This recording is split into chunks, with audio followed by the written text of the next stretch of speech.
پچھلے کئی دنوں سے بہت سارے جو ہے احباب یہ پوچھتے آ رہے ہیں، اور بہت سارے میڈیا کے جو یہ نمائندے بھی آ رہے ہیں، وہ پوچھ رہے ہیں۔ میں ایک حقیر آدمی ہوں، لیکن شاید ان کو لگتا ہے کہ میری میسیج آگے جا کر کے کچھ احباب میں کچھ اس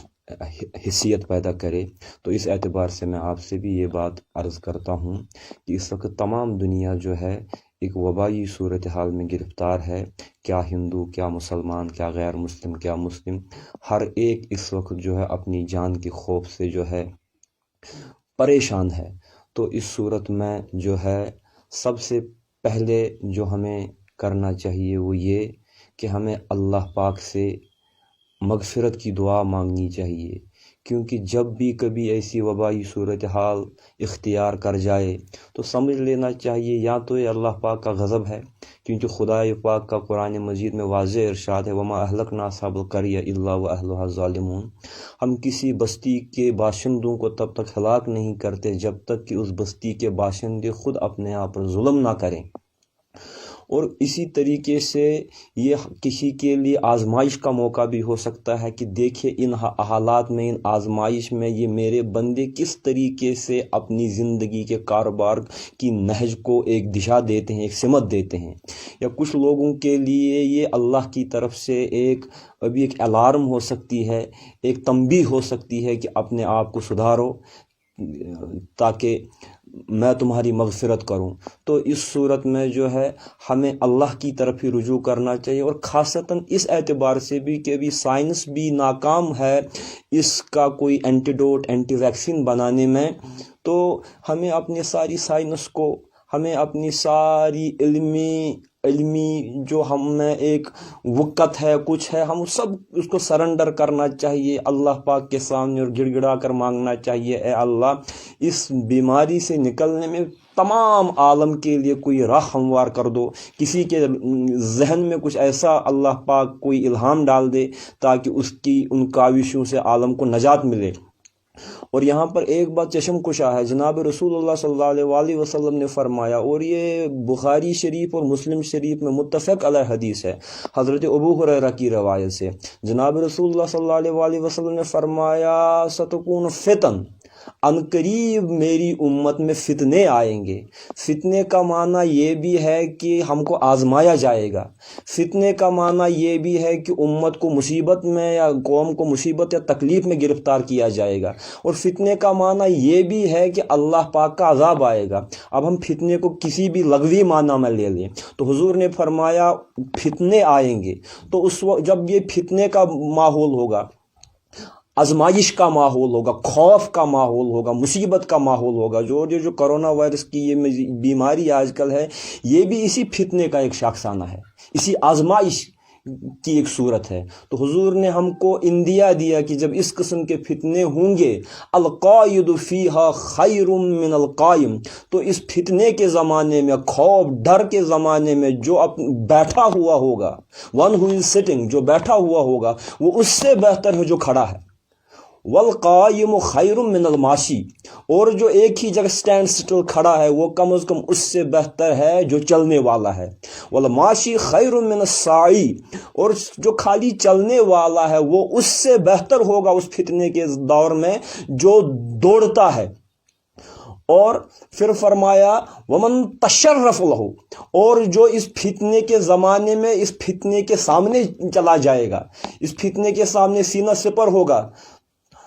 تشرف، تو یہ فتنہ اس کو تباہ برباد کر دے گا، یہ فتنہ اس سے چمٹ جائے گا۔ ومن وجد معاذن او ملجن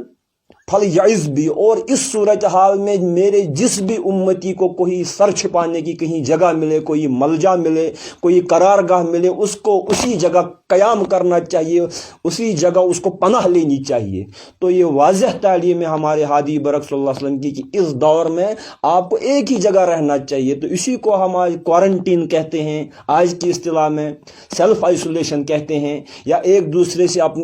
کے شر سے ہم اپنے آپ کو بچا لیں۔ اور اس میں ایک آخری واضح بات یہ ہے، اس دین اسلام کمیونیکیبل ڈیزیزز، لاگدار بیماریوں کو اس صورت میں نہیں مانتا کہ بنا اللہ کی اجازت کے کوئی وائرس یا کوئی ڈیزیز کسی اور کو نہیں لگ سکتی، لیکن اگر یہ اللہ پاک کا عمومی حکم ہے اور اللہ پاک نے اس کو ایک سبب بنایا ہو وبائی صورتحال کے لیے، تو تب یہ بیماری ایک سے دوسرے کو جا سکتی ہے، لیکن تب بھی اللہ تعالیٰ کی مرضی سے۔ لیکن پھر بھی بحیثیت مسلمان ہم کو احتیاطی تدابیر برتنے کا حکم آیا ہے، جیسے کہ حدیث تعاون مشہور حدیث ہے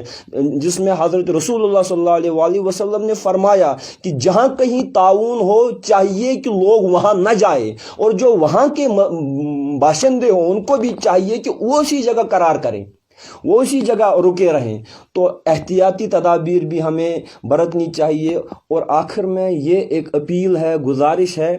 بیماروں کی عیادت کرنا ثواب کا کام ہے۔ کوئی بیمار ہو اس کی عیادت کو جانا یہ سنت جناب رسول اللہ صلی اللہ علیہ وسلم ہے۔ لیکن ان حالات میں عیادت کا سب سے بڑا طریقہ یہی ہو سکتا ہے کہ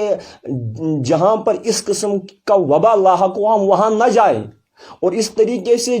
جس علاقے میں وبا نہ ہو اس کے کیریئر نہ بنے اس علاقے میں جہاں وبا نہیں ہے۔ تو اس صورت میں ہماری خیر خواہی یہی ہوگی کہ اگر کہیں ایسا کوئی مریض ہے ہم حکام کو اس کی اطلاع دیں تاکہ بر وقت اس کا علاج ہو سکے، اور اس میں ان کی بیماری کو رفع کرنے میں ہم بھی اپنا رول ادا کریں، اور اپنے محلوں میں مساجد کمیٹیوں میں بیت المال کا قیام کریں۔ اگر ایسا اجتماعی نظم میں نہ بھی ہوتا ہے تب بھی ہر ایک کو بحیثیت انفرادی مسلمان